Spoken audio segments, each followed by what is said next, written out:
ஆசை கனவினை எடுத்துரைத்தார். அதனை நனவாக்கி எழில் சிந்தும் இந்த மாளிகையை அமைத்து தந்த உங்கள் அனைவருக்கும்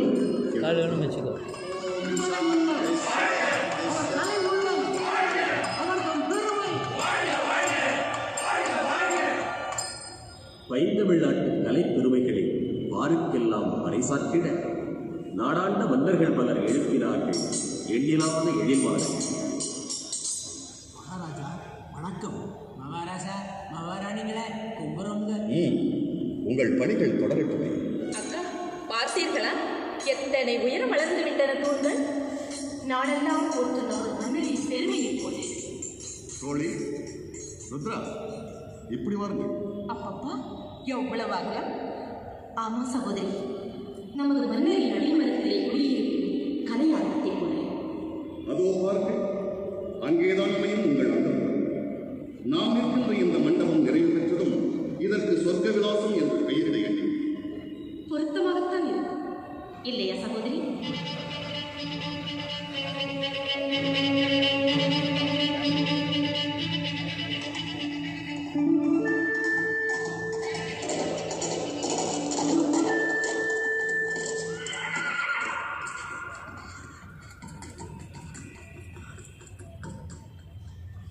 வெற்றி வந்தே உன் கொத்தம் வாழ்க, குடி வாழ்க. மைசூர் மன்னர் படை விரட்டி வருகிறான். நாளை மாலைக்குள் அவன் படை திண்டுக்கலை நெருங்கிவிடும்.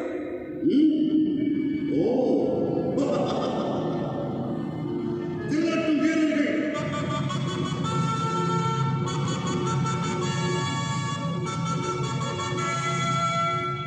அதிரட்டும் முரசன், நடக்கட்டும் நம் படைகள்.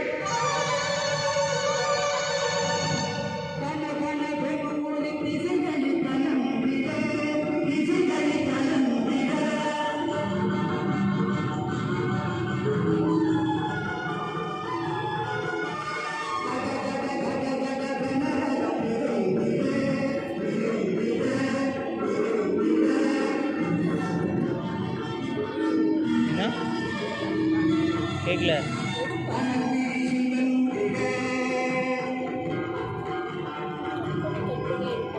ஏன் ஏன் அப்படியே ஷேர் பண்ணி கட் பண்ணிடலாம்.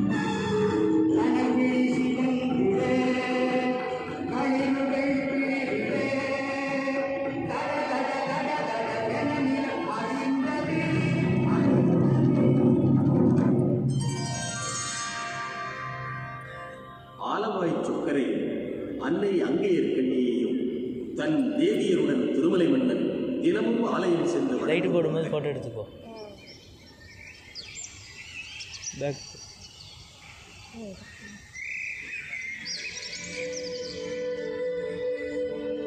நான் எடுத்து போட்டு நல்லா வந்ததுக்கு அப்பா எடுத்துக்க வேண்டியதாயிடுச்சு.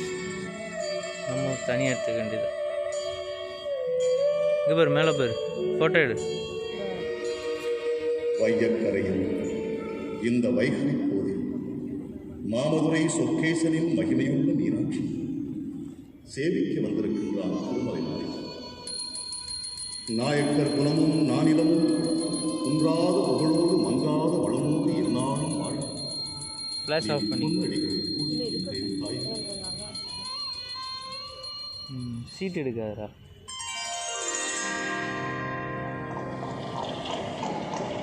கதை கேட்குறியா?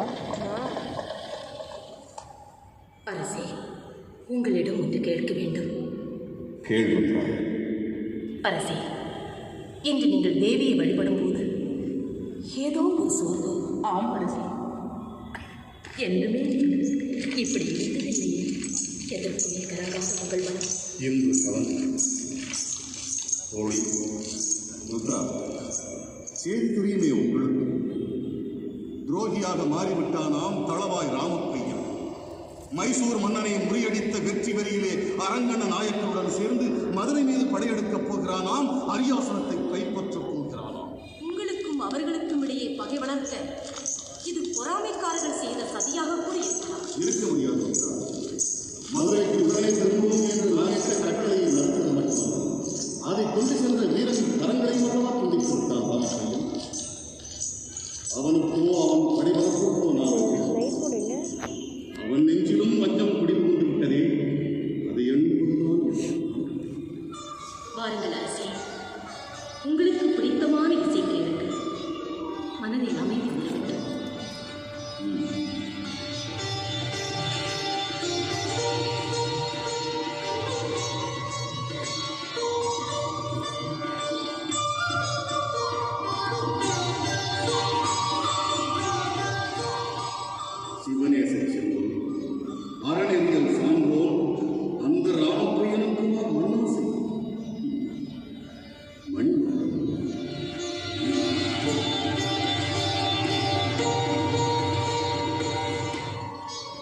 திருமலை மன்னர் வாழ்க.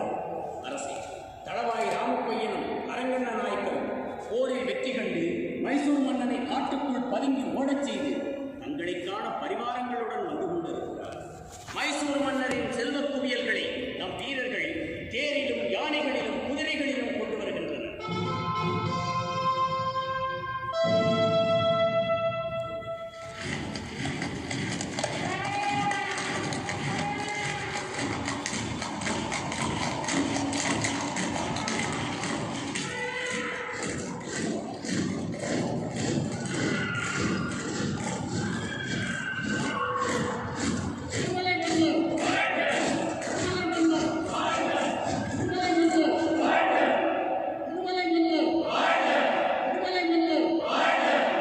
மைசூர் மன்னன் மாளிகையிலிருந்து தங்கக்கட்டிகள், சந்தனக்கட்டைகள், ஆபரண பேடைகள் அத்தனை செல்வங்களையும் அள்ளி வந்தார், அரசருக்கு அர்ப்பணித்தார். அரசு, தங்கள் பொன்னான மனதிலே மீது சந்தேகம் இனிமேலும் நாம் பதவியிருப்பது பிறந்த உருவாகி சடுதியின் மங்களத்திற்கே தளவாய் ராமப்பையரை நடந்தவற்றையெல்லாம் கனவாக நடந்திருக்கிறது. நீரில்லாமல் நான் அன்று கப்பம் கட்ட மறுத்த திருவிதாங்கூர் மன்னன் கேரளவர்களை சிறைப்படுத்தீர். இன்று மமதைக்காரன் மைசூரானை முறியடித்து தளவாய் தொடர்ந்து எனக்கு நீர் வாழாமல் கேடயமாக இருக்க வேண்டும். இது என் அன்பு கட்டளை. நீர் போகணும். பூமி பெண் மஞ்சள் நீரால் மாலை போது இரவின் சந்திப்புக்கு தூதாக முந்திக் கொண்டு வரும் அந்தியும் சாய்கிறது. இரவு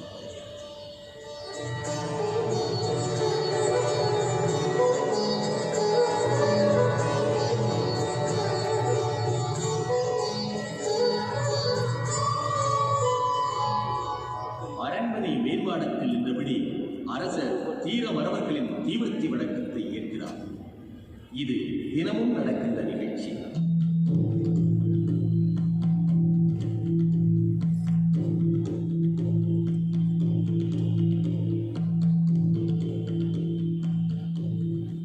மாளிகையின் நாடக சாலையிலிருந்து அவ்வப்போது சொர்க்கம் வந்து போகும்.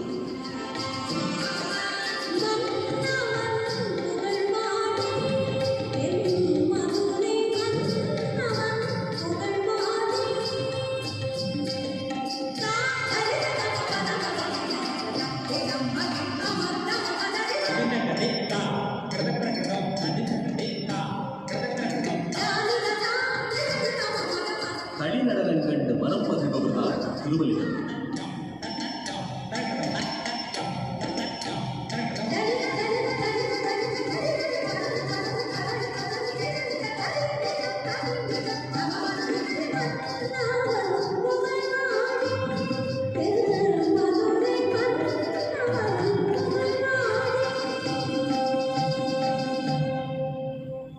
மதுரை மாநகரை அலங்கரிக்கின்ற காட்சிகளில் ஒன்று வண்டியூரில் ஒரு சின்னஞ்சிறு சமுத்திரம் போல் திருமலை மன்னர் அமைத்த தெப்பக்குளமாகும்.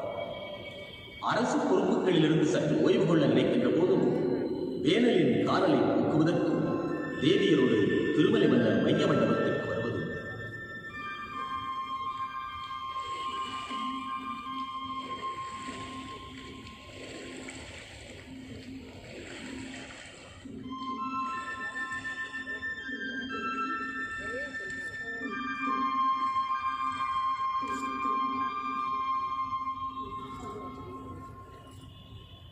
மன்னவா, இதென்ன கற்பனையா, கைத்திறனா, ஒப்பனையா என்று காண்பவர் வியக்கும் வண்ணம் மாளிகையைத்தான் அமைத்தீர்கள் என்றால் இந்த மைய மண்டபத்தையும் எத்தனை அழகு அமைத்து விட்டீர்கள்.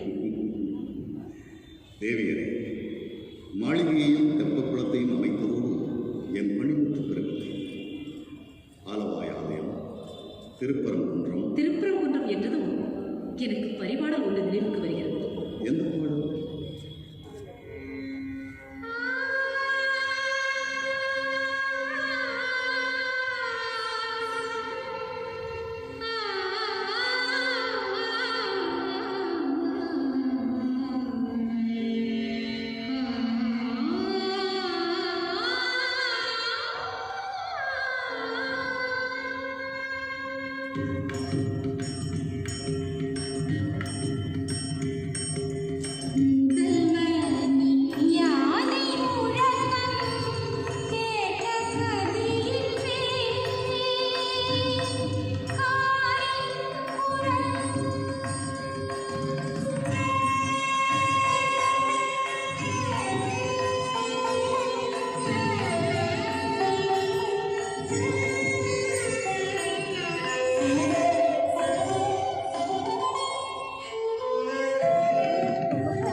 பாடத் தொடங்கியதற்கு முன்னுள்ள பகுதியும் சுவையானது. கேள். தமிழ் பெருங்கடவுளாகிய நமது முருகப்பெருமான் எழுந்தருளி இருப்பதால் அந்த இமயத்திற்கு நிகரானதாம் இப்பரங்குன்றம். இங்கே அருவி வீழ்ந்து திகழும் சுனையோ செவ்வேளே நீ தோன்றிய சரவண பொய்கைக்கு ஒப்பாகும். மேலும் என்ன சொல்கிறார் தெரியுமா ஆசிரியர் நல் அந்துவனார்? முதல்வா, வேலவனை சொல்கிறார், உனது பட்டத்து யானை பிளிரிடும் போது அது மேகத்தின் இடி முழக்கத்தை போல் இருக்கிறது. அந்த முழக்கத்தை கேட்ட கோழி குன்றதிர கூவுகிறது. அந்த ஒலியை கேட்ட யானை மீண்டும் பிளிருகிறது. மீண்டும் கோழி கூவுகிறது. மீண்டும் மீண்டும் இந்த ஒலிகளை குன்றம் எதிரொலிக்கிறது.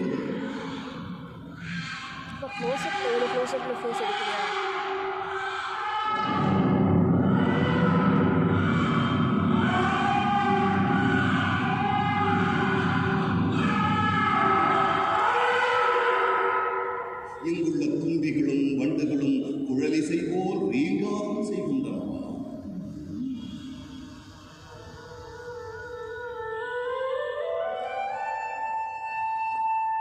புதமான கற்பனை. அதிசயிப்பதற்கு என்ன இருக்கிறது?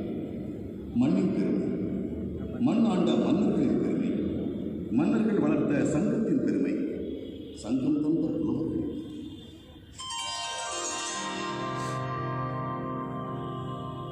ஆம், அப்படி பூத்ததுதானே தமிழ் தாய்க்கு ஒரு வழிபகுடமாக அமைந்தது தமிழ்வரையா திருக்குறள் திருவரை. அகர முதல எழுத்தெல்லாம், அகர முதல எழுத்தெல்லாம் ஆதி பகவன் முதற்றே உலகு. ஆஹா, இதுவென்றோ தமிழ் மொழி. ஆமா, ஒரு முறை கேட்டாலே உள்ளத்தை உருக்கும் தெளிவு தந்திடும் திருமலை. படை குடி கூழ் அமைச்சு நட்பரள் படை குடி கூழ் அமைச்சு நட்பரள் உடையான் அரசருள் ஏறு. ஒவ்வொரு குறளும் ஒரு கடுகு போல். ஆமாம், அறிவுக்கடலையே குடித்து முடித்த அகத்திய கடுகு. அணங்கு கொல் ஆய்மையில் கொல்லோ கனங்குழை மாதர் கொல் மாலும் என் நெஞ்சு. அணங்கு கொல் பரவாயில்ல. ஆய்மையில் கொல்லோ கனங்குழை மாதர் கொல் மாலும் என் நெஞ்சு.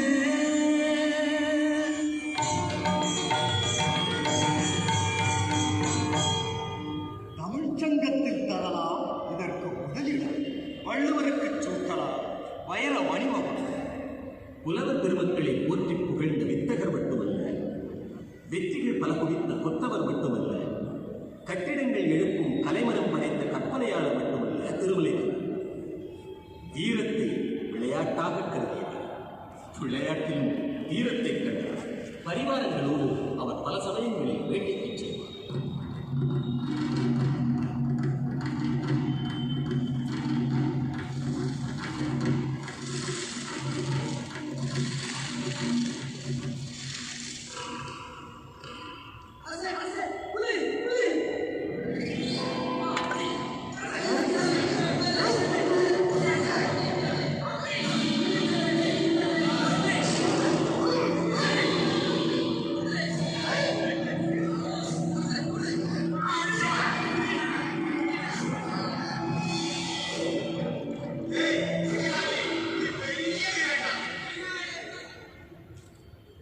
உயிர் காக்க உன் உயிரை துச்சம் என மதித்து புலியோடு போரிட்ட இளைஞனை, உன் வீரத்தை, உன் ராஜபக்தியை பாராட்டுகிறேன்.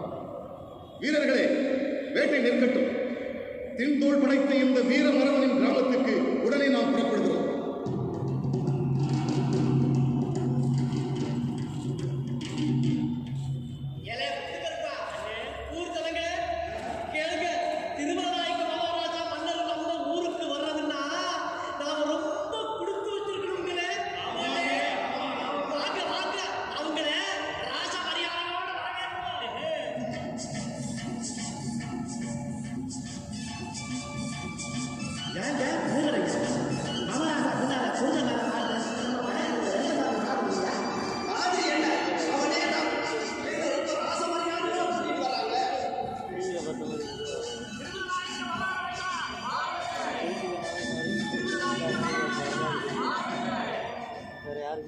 எனது அருமை பெருங்குடி மக்களே, புலியோடு போர் புரியும் ஒரு வலிமை பெற்ற வீராதி வீரனை தந்த இந்த ஊருக்கும் ஊர் மக்களுக்கும் நான் மிகவும் கடமைப்பட்டுள்ளேன்.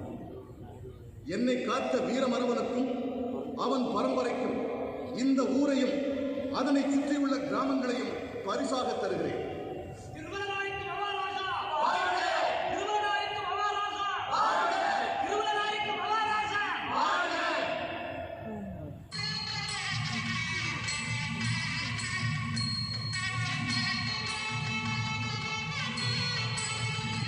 திருமலை நாயக்கர் அரண்மனையில் நடைபெற்ற விழாக்களிலே மிகச்சிறந்தது நவராத்திரி.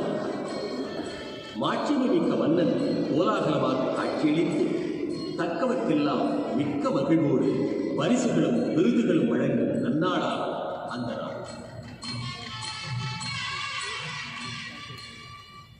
அரசே, அடுத்து நீங்கள் பலமுறைகள் கேட்டு பாராட்டிய இசை.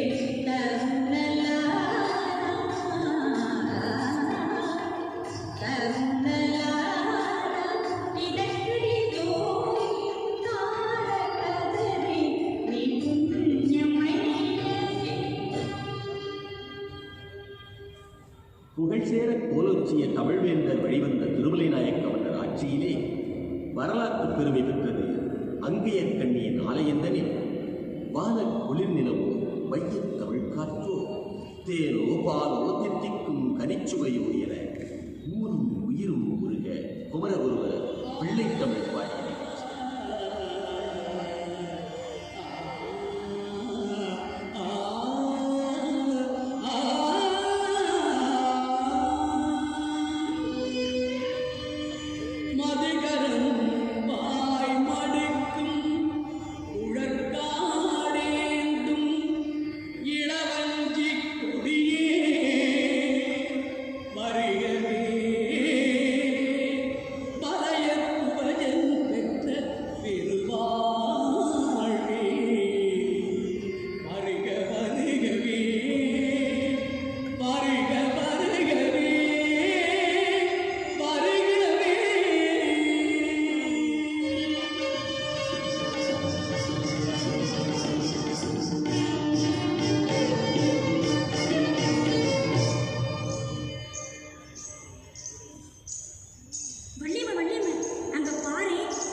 புலவர் பெருமானே, சுவரில் எழுதி வைத்த சித்திரங்கள் சுண்ணாம்புக்காரையோடு உதிர்ந்துள்ளன.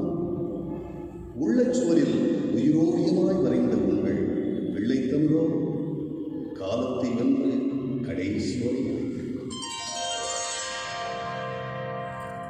கட்டிடக்கலை வல்லுநர்கள் எழுப்பிய கட்டழகு மாளிகைக்குள் கள்வர் புக முடியாதென சூழ்முறைத்தனர். அதை கட்டி முடித்தவர்.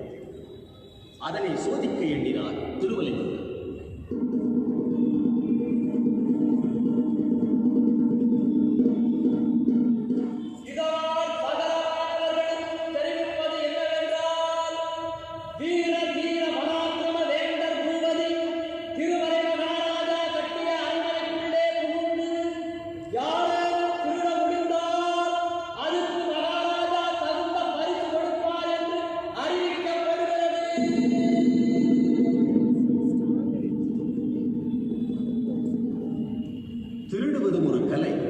அதற்கும் வேண்டும் ஒரு திறமை என்பதை மன்னருக்கு உணர்த்திட நினைத்தார் ஒரு திருடன்.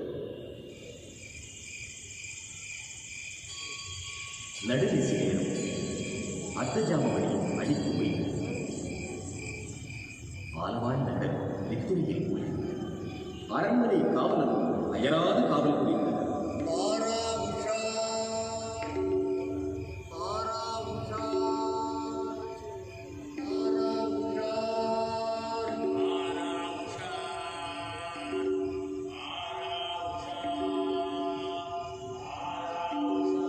மாளிகையின் வெளிச்சுவற்றின் மீது உடுங்குவதை எரிந்தான் கள்வன்.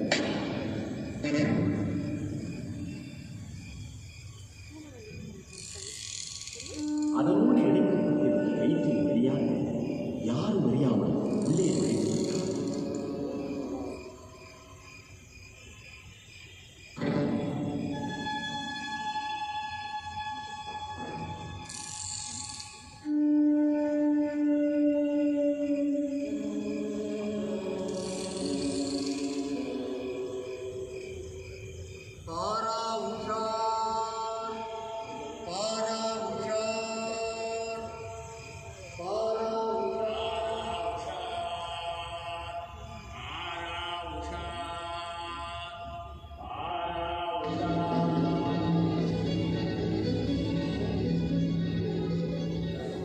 கள்வனே, இந்த மாளிகை எவருமே நுழைந்திட முடியாத அரண் என்று கூறினர் கட்டிடக்கலை வல்லுநர். ஆனால் கனத்த காவலையும் பலத்த பாதுகாப்பையும் மீறி நுழைந்தாய், களவும் புரிந்தாய். மெச்சுகிறேன் உன் திறமையை. நீலகண்ட தீட்சவரே, இவன் தீரம். நாம் வாக்களித்தபடியே பரிசுக்குரியவன். இவனுக்கு 7 கிராமங்கள் வழங்கப்படும். திருமலை மன்னன் ஆட்சியிலே இப்படி ஒரு சம்பவம் நடந்ததாக செவிவழி வந்த கதை ஒன்று.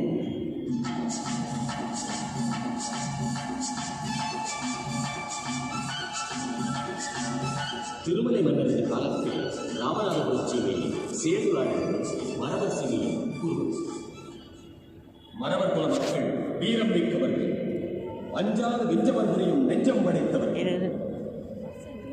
சேது நாட்டில் 1653ஆம் ஆண்டு அரசுரிமைக்காக உள்நாட்டு கிளர்ச்சிகள் நடந்தன.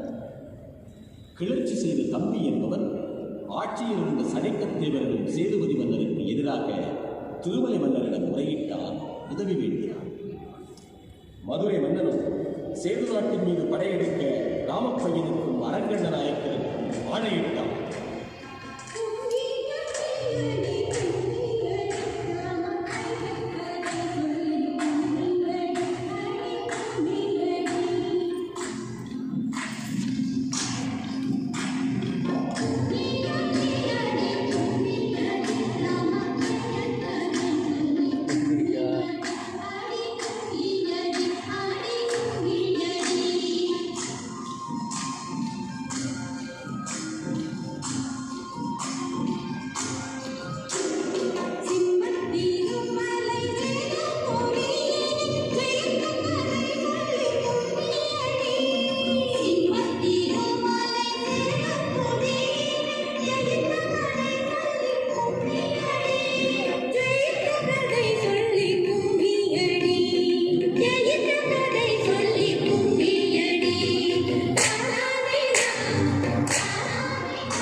சேது நாட்டு மன்னர் சடைக்கத்தேவனுடைய மருமகன் வன்னியத்தேவன் வீராதி வீரன், களம்பலகன்.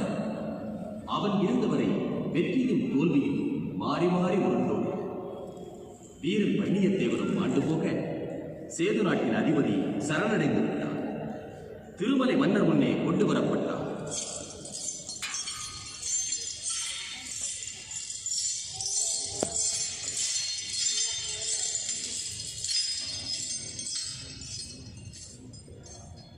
ஓ,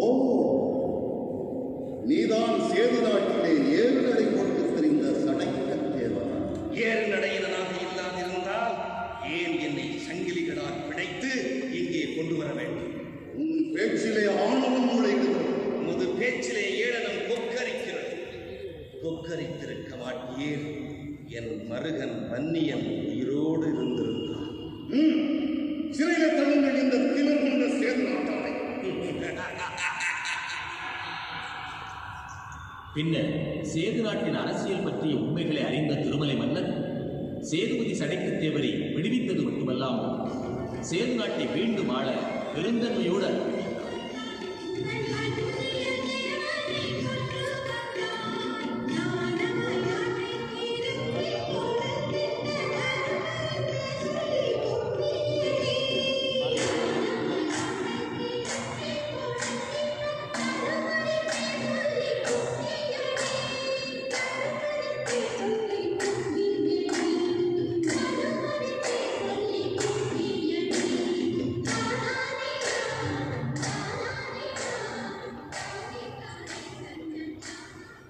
சங்கத் தமிழ் வளர்த்த தங்கத் தமிழ் வேந்தர் திருமலை மன்னர் எம்மத வளர்ச்சிக்கும் சம்மதம் தந்த பரந்த பண்புடையோராக விளங்கினார். திருமாலின் அடியவராய் இருப்பினும் அங்கேயர்கண்ணியையும் சோமசுந்தர கடவுளையும் அவர் வழிபட்டார். ஆலவாய் ஆலயம், திருப்பரங்குன்றம், அழகர் கோயில், ஆண்டாள் கோயில், நெல்லையப்பர் கோயில் போன்ற ஆலயங்கள் எல்லாம் சைவ வைணவ திருப்பணிகளை அவர் சமமாகவே செய்வித்தார். ஏன் விரிந்த மனப்பான்மை இருந்ததால் பிற நாட்டு மதங்களுக்கும் அவர் நேசக்கரம் நீட்டினார்.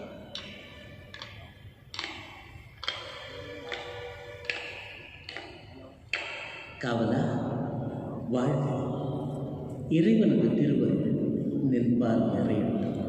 வருக வருக இயேசுமத போதகரே, ராபர்ட் டி முகிலி அவர்களே வருக. மீண்டும் எமைக்கான வந்தமைக்கு மெத்த மகிழ்ச்சி. இனியவரே அமர்வு. நீங்கள் மேல் நாட்டவர் என்றாலும் காவி உடை தோளில், கட்டை அடிமுடி காலில், சந்தனம் போட்டு நெற்றி. உங்கள் தவக்கோலம் தமிழ் கோலமாயிருப்பதை காண கண்களுக்கு கவர்ச்சி எண்ணத்திலே. தமிழ் மண், இம்மண்ணில் வளர்ந்த தமிழ், தமிழை பேசும் மக்களும், மக்கள் தம் பண்பும், பண்பில் எழுந்த கலாச்சாரங்கள் என்னை அத்துணை கவர்ந்து விட்டன மதவா. வளமான தமிழில் இனிமையாக மொழி சுத்தமாக பேசுகிறதே. பல்லாண்டுகள் இந்த நாட்டிலே வாழ்ந்து தமிழ் மொழியில் மனதை பறிகொடுத்து தாய்மொழியாகிய இத்தாலிய மொழியையே மறந்து விட்டவரா? உடன் வந்தவர்கள் யார்? எங்கள் மத குருக்களில் இசைக்குழு. எந்த நாட்டு இசையானாலும் நல்லிசை என்றால் ரசிக்கின்ற, பாராட்டுகின்ற கலையாக கொண்டவராமே தாங்கள். அதனால் இசை விருந்து வழங்க வந்தனரோ? மகிழ்ச்சி மகிழ்ச்சி, மிக்க மகிழ்ச்சி. தொடர்ந்து சொல்லுங்களேன்.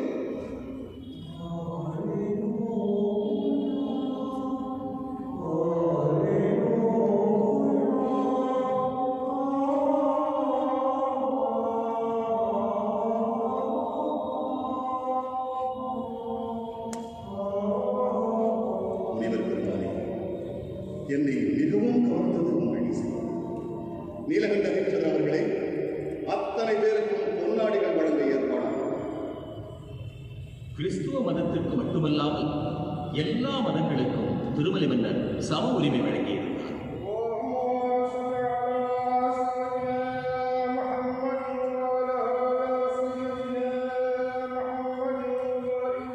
தனது அமைச்சர் நீலகண்ட தீட்சிதர் இயற்றிய வடமொழி பாடல்களை பாடக் கேட்டு திருமலை மன்னர் அடிக்கடி அகமகிழ்ந்தார்.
மாண்பும் ஆட்சியும் வீரமும் பெரும் புகழும் எங்கே குடிகொண்டுள்ளதோ அங்கே பகையும் பொறாமையும் இழக்கும் தொடருவதோ. திருமலை மன்னனும் இதற்கு விதிவிலக்கு. ஆடவருள் சிறந்த அரசனை கொல்ல பெண் வேடம் கொண்ட ஒருவர் தூண்களின் பின்னே ஒளிந்திருக்கிறார்.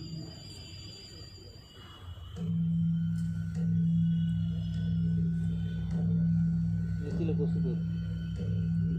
நெத்தியிலங்கிற மேலே போகுது. நெத்தியில் உட்காந்து இருக்குதா? கரெக்டான குருவத்தில் உட்காந்து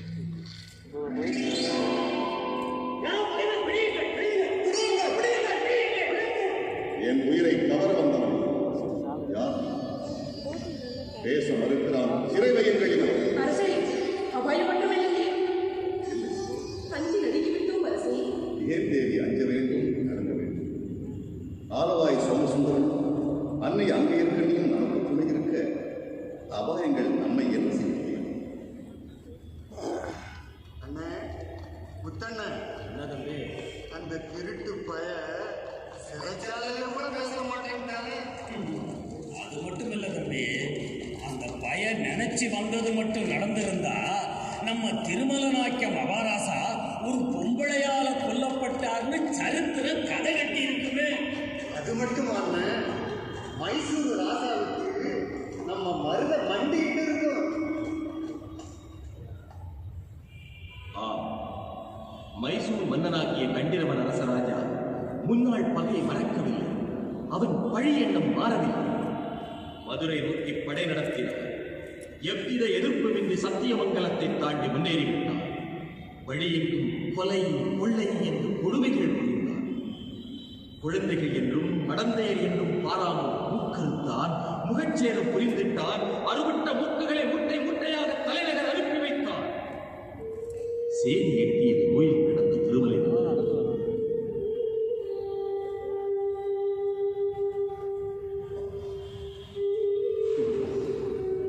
நோயால் வாடி படுக்கையில் கிடக்கும் இந்த நேரத்தில் படையெடுத்துள்ளான் பகைவன். வெற்றி குவிக்கும் ராமமையும் இருந்தாலும் மைசூரானையும் அவன் படைகளையும் பழிக்கு பழி வாங்காமல் விடப்படவில்லை. அவர்கள் மூக்குகளை மட்டுமல்ல நாக்குகளையும் ரகுநாத சேதுபதிக்கு போதையாச்சு. படை நடத்தி செல்லட்டும், பழிக்கு பழி வாங்கட்டும்.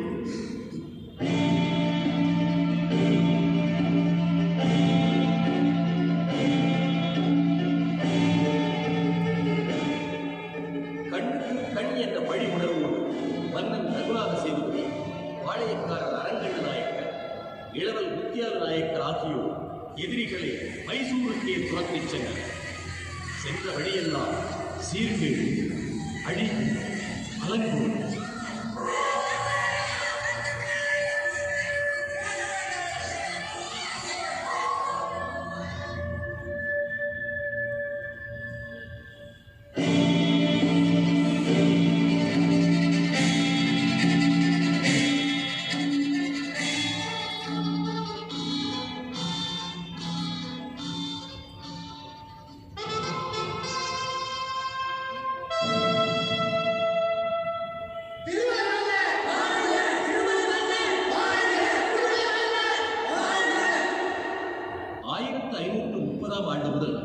ஏறத்தாழ 200 ஆண்டுகள் ஆட்சி புரிந்த நாயக்கர் பரம்பரையின் 7வது மன்னர் திருமலை நாயக்கர். அந்த பரம்பரையின் தோற்றமே ஒரு வீரக்கதை, தியாக கதை. அன்றொரு நாள் விஜயநகரை ஆண்ட கிருஷ்ணதேவராயர் அவையிலே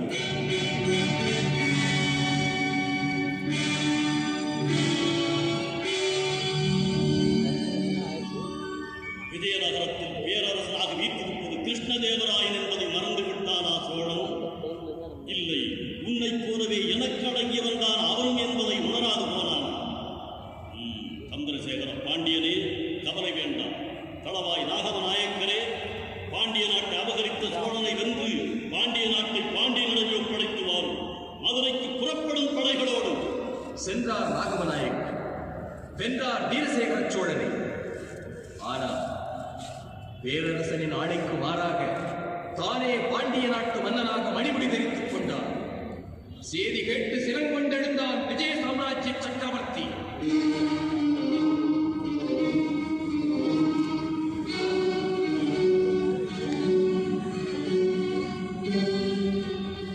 துரோகம், நினைத்து பார்க்க முடியாத மாபெரும் துரோகம். வஞ்சித்து விட்டான் நாகம். அவனை சிறைப்பிடிக்க வேண்டும், இங்கே கட்டி இழுத்து வர வேண்டும். மற்ற மண்டலாதிபதிகளுக்கெல்லாம் பாடமாக அவனுக்கு மிகக்கூடிய தண்டனையை வழங்க வேண்டும். உங்களில் யார் போகிறீர்கள் மதுரைக்கு? ஏன் இந்த மௌனம்? எண்டிசையும் போற்றும் விஜய சாம்ராஜ்யம் இதுவரை கண்டிராத களங்கத்தை துடைக்க எவன் முன்வராது இருப்பது ஏன்? அச்சமா? கோழைகளா நீங்கள்? மன்னர் மன்னவா, நான் போகிறேன் மதுரைக்கு. நீயா? உன் தந்தை நாகவனை கைது செய்ய நீயா போகிறார்? ஆம் வேந்தே, நாகமநாயக்க தவமிருந்து பெற்றெடுத்த மகனாக அல்ல, தங்களின் உப்பை உண்ட கடமை வீரராக. தந்தையை சிறைப்பிடிக்க மைந்தனே சென்றான். சிறைப்பிடித்தான். மாமன்னன் முன்னே கைதியாக நிறுத்தினான். விஸ்வநாதா, ராஜ விசுவாசத்திற்கு உதாரணமாக நிற்கும் மாவீரா, நீ நாகமநாயக்கனை வென்றது பெரிதல்ல, தந்தை பாசத்தியை வென்றாயே. இது வரலாறு காணாத வரலாறு. பார், உன் முகம் காண முடியாமல், என் முகமும் காண முடியாமல் தலை கொழுந்து நிற்கிறான் நாகன். விஸ்வநாதா, நீ வெறும் மதிப்பிற்குரியவன் மட்டுமல்ல, வெகுமதிகளுக்கும் உரியவன். எதுவும் தருகிறேன் உனக்கு.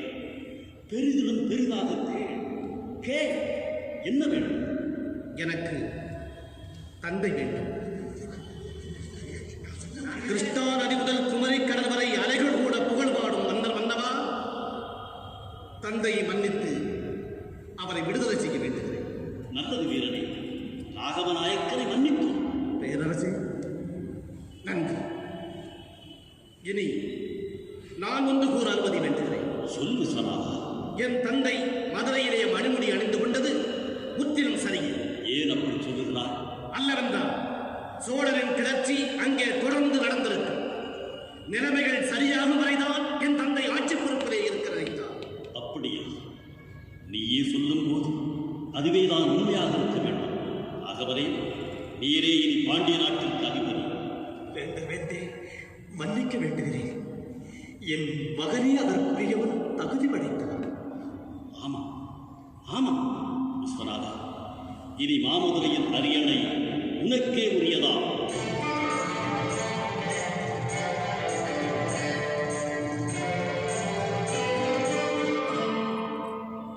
இப்படி விஸ்வநாத நாயக்கர் பரம்பரையின் 7வது பட்டத்து அரசனாக ஆட்சி தொடங்கினார் திருமலை நாயக்கர்.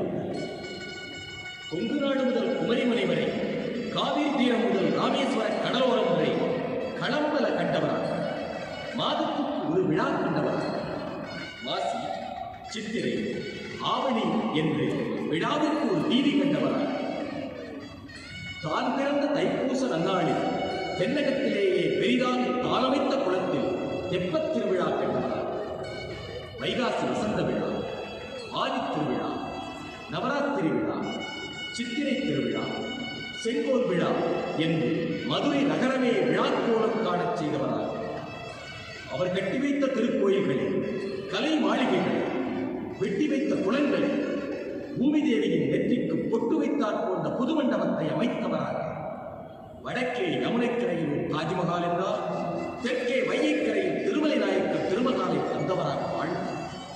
தேர்ந்தமிழ் நாட்டின் பார்வுகள் வேந்தரில் ஒருவராக நமது நெஞ்சங்களிலே என்றென்றும் நிலையாக நிற்பவர் வரலாற்று புகழ்பெற்ற திருமலை நாயக்க மன்னர். திருமலை மன்னன் வரலாறு புகழ்ந்தேனார், புகழ்ந்தேனார். திருமலை மன்னன் வரலாறு புகழ்ந்தேனார், புகழ்ந்தேனார்.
விடுறது இதெல்லாம் ஒன்றும் சொல்லல.